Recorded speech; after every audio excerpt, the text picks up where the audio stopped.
हम किस लिए आए थे और कर क्या रहे? थोड़ा विचार करो। मुझे मेरी मस्ती कहाँ लेके आई, मुझे मेरी मस्ती कहाँ लेके आई। विचार करो। देवकी का जो अष्टम गर्भ है ना, वो आज कंस का काल है, कंस का काल। और कंस ने एक धनुष यज्ञ रखा और कृष्ण और बलराम को निमंत्रण भेजा है। अक्रूर जी से बोले, अक्रूर जाओ वृंदावन और कृष्ण और बलराम को लेकर आओ और हम बड़े आनंद के साथ धनुष यज्ञ करेंगे और उनका काम तमाम करेंगे, काम तमाम करेंगे। मेरी माताओं, जब ब्रज में पता लगा कि कृष्ण को लेने के लिए अक्रूर जी आए,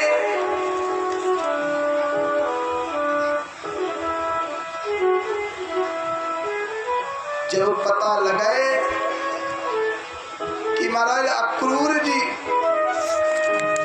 वृंदावन आए और कृष्ण को ले जाने के लिए,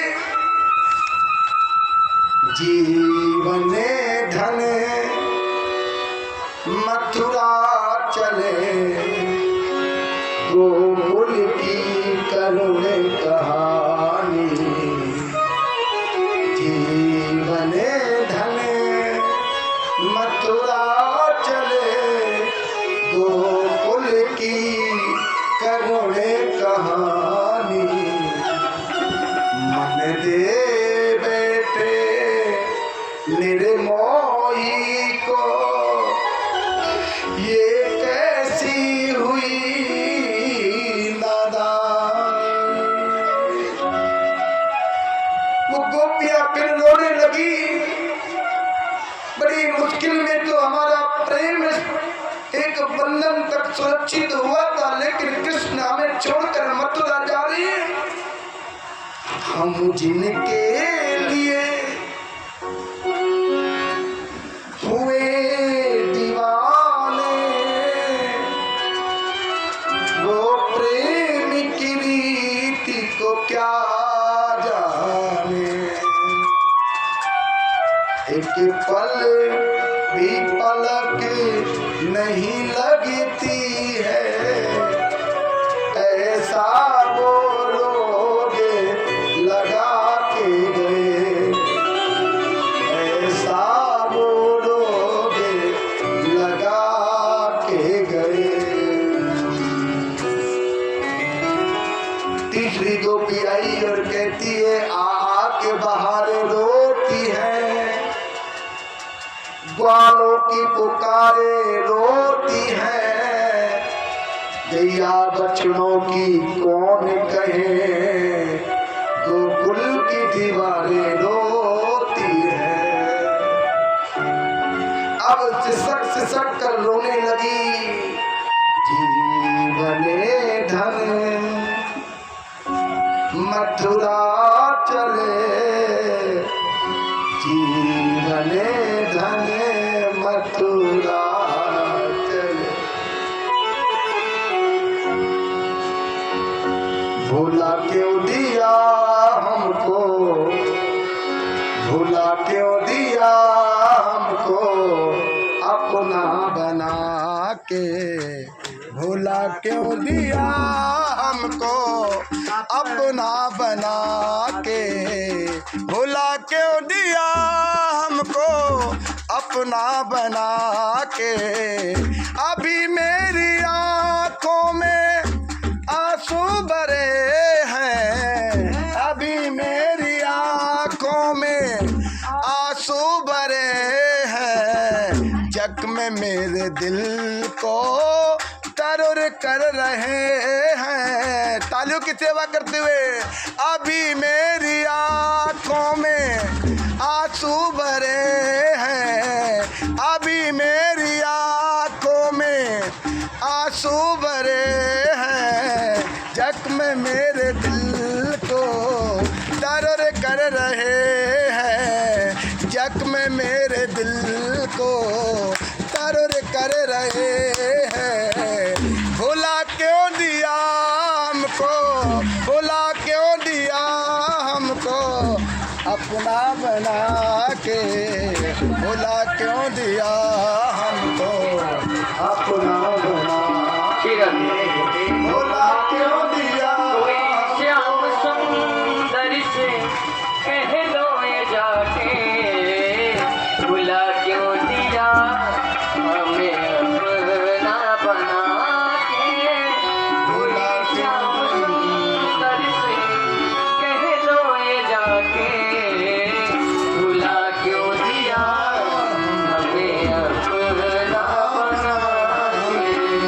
अभी मैंने तुमको निहारा नहीं है, अभी मैंने तुमको निहारा नहीं है, तुम्हारे सिवा कोई हमारा नहीं है, तुम्हारे सिवा कोई हमारा नहीं है। चले क्यों गए श्याम, चले क्यों गए श्याम, दीवाना बना के, भुला क्यों दिया हमें अपना बना के। कोई श्याम सुंदर से कह दो ये जाके, भुला क्यों दिया हमें अपना बना के। अभी मेरी आँखों में आंसू भरे हैं, अभी मेरी आँखों में आंसू भरे हैं, जख्म मेरे दिल के अभी भी भरे हैं। इको बढ़ा दो भैया। जख्म मेरे दिल के अभी भी हरे हैं। चले क्यों गए श्याम, चले क्यों गए श्याम, पंछी बजा के, भुला क्यों दिया हमें अपना बना के। कोई श्याम सुंदर से कह दो ये जाके, भुला क्यों दिया हमें अपना बना के। महाराज मथुरा में चल रहे हैं और मथुरा के नर नारी गोपाल जी का स्वागत करते हैं। आज श्री कृष्ण की उम्र 11 वर्ष 55 दिन, 11 वर्ष 55 दिन का कन्हैया मथुरा की गलियों में जा रहा है। समय का अभाव है, मथुरा जल्दी पहुंचना है। कृष्ण बलराम पर माताएं श्रवण बरसा रही है। परमात्मा को सोना नहीं चाहिए, चांदी हीरे जवाहरात नहीं चाहिए, परमात्मा सुंदर मन को देखता है। बस यही गोपियां तो ऐसे गा रही है, भूला क्यों दिया हमको अपना बना के। और कृष्ण कहते हैं गोपी परसों आ जाऊंगा, परसों काहे कुछ चिंता करे, तेरे मन दिन तो मेरो भी मन ना लगे। सच में मैं तो इतना प्यार करूं। अरे गोपी तू सही सुन तो। कन्हैया कहते परसों आ जाऊंगा। अब देखो मथुरा की गलियों में मेरे कन्हैया चलते हैं और मथुरा के लोग कन्हैया को देखते हैं और कन्हैया ऐसे कर करके देख रहे, अरे या मथुरा में तो बड़ी बड़ी सी बड़े बड़े से महल है, मेरे मामा को घर है। और सच में मामा के गांव में तो बच्चों को अच्छा लगता है, नहीं लगता? कौन कौन अपने मामा के गांव में नहीं जाता, बताओ ना एक बार। सच में मामा के यहाँ तो बहुत अच्छा लगता है, मामा का गांव तो बहुत अच्छा लगता है। भले ही गांव में खूब पिटाई हो, मामा मारे मामी मारे, फिर भी बच्चे कहते मामा के जाऊंगा। गर्मी की छुट्टी में मामा के यहाँ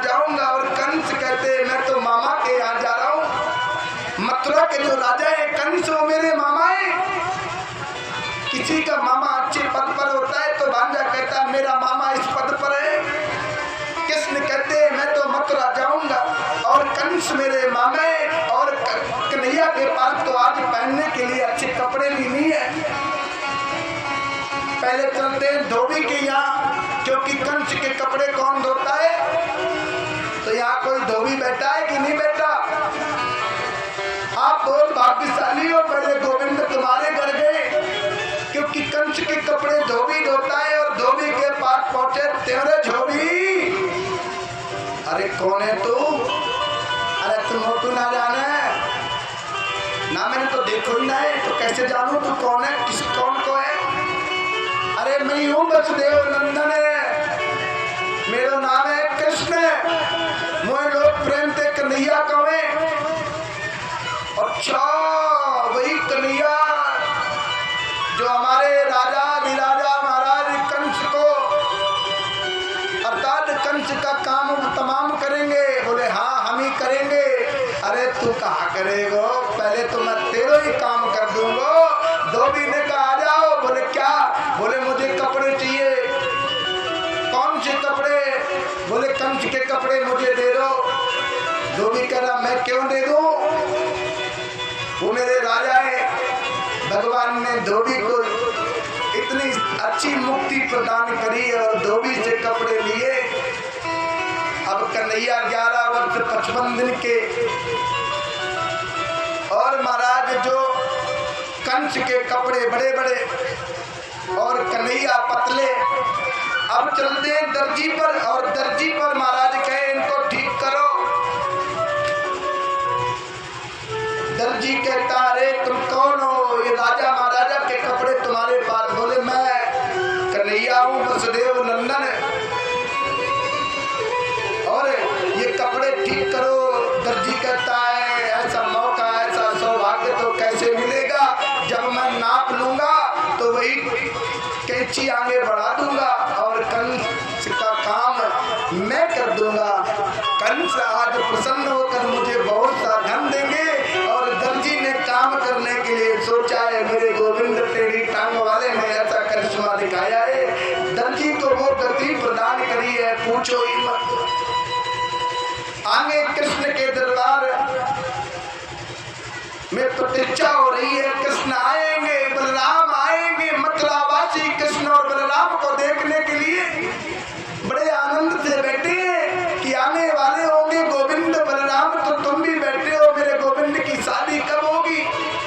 सुंदर रुक्मणी जी तैयार हो रही हैं, कृष्ण भी तैयार हो रहे हैं। पहले मामा कंस को खत्म करें, इसके बाद शादी रचाएंगे।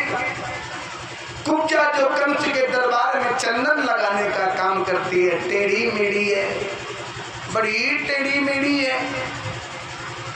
मेरे कृष्ण पहुंचे, अरे कुब्जा सुंदरी, अरे तुम काय को मेरो मजाक करो, तुम कौन हो? बोले मैं ही हूँ वसुदेव नंदन कृष्ण का कृष्ण कंस का भांजा। कुब्जा बहुत खुश हुई है। बोले बताओ कन्हैया क्या करूं? आप सुंदरी क्यों कहते हो? मैं सुंदरी तो हूँ नहीं। बोले मेरे चंदन तो लगाओ, मैं आपको सुंदर अपने आप बना दूंगा। कुब्जा ने सुंदर चंदन लगाया है, मेरे गोविंद ने एक टेढ़ी टांग वाले ने ऐसा जादू किया कि उसके पूरे शरीर में हाथ फेरा है, बड़ी सुंदर बनी है। अब पहुंचते हैं कंस के धनुष यज्ञ में। सीधे कन्हैया ने कुब्जा से चंदन लगवाया, कन्हैया के पास आई और बाल कृष्ण ने उसकी थोड़ी 3 अंगुली लगाई, जरा सा झटका दिया और चौथा गेर डाला, रेस ली और कुब्जा ठीक हो गई। बोलो राधे। बाएं हाथ से प्रभु ने धनुष को उठाया और जितनी देर पलक गिनते हैं उतनी देर में धनुष के 3 टुकड़े कर दिए। कुबलिया पीड़ नाम के हाथी को मार दिया। कंस के पास समाचार गया, ये क्या किया महाराज? कृष्ण को क्यों बुला लिया आपने? उसने आपके धोबी को मारा, आपके दर्जी को मारा। आपके मालिक को मारा, कुब्जा को मारा और कुब्जा को बड़ा सुंदर बनाया, परम सुंदरी बनाई कुब्जा को। बड़ा दुखद समाचार ये है कि धनुष तोड़ दिया। यही धनुष शिव जी ने दिया था कंस को और कहा था ये धनुष जो तोड़ेगा वही तुम्हें नहीं छोड़ेगा। अब तो कंस को भय में नींद नहीं आई, स्वप्न में गधे पर अपनी सवारी दिखाई देती है, अनेक प्रकार के दुख स्वप्न दिखाई देते हैं। सैनिकों ने कहा आप चिंता क्यों करते हो, हम लोगों ने बहुत बड़ी रंगभूमि बनाई है, उसमें बड़े बड़े पहलवान मुस्तिक चांदूर कृष्ण बलराम की को ललकारेंगे, बस आपकी आंखों के सामने दोनों को मार देंगे। विशाल रंगभूमि में एक तरफ माताएं विराजमान है, एक तरफ युवतियां, एक तरफ राजकुमार, एक तरफ पुरुष, एक तरफ संत महात्मा और एक तरफ बड़े बड़े ज्ञानी और एक तरफ पहलवान। एक समय यशस्वी मनस्वी बड़े बड़े कीर्तिमान संत बैठे, दिव्य दरबार लगाए। कंस महाराज का सिंहासन पर ऊंचाई पर आसन लगाए, सीढ़ियां चढ़कर कृष्ण बलराम दोनों भैया रंगभूमि में प्रवेश करते हैं। आचार्य सुखदेव जी ने बहुत सुंदर इस झांकी का वर्णन किया है।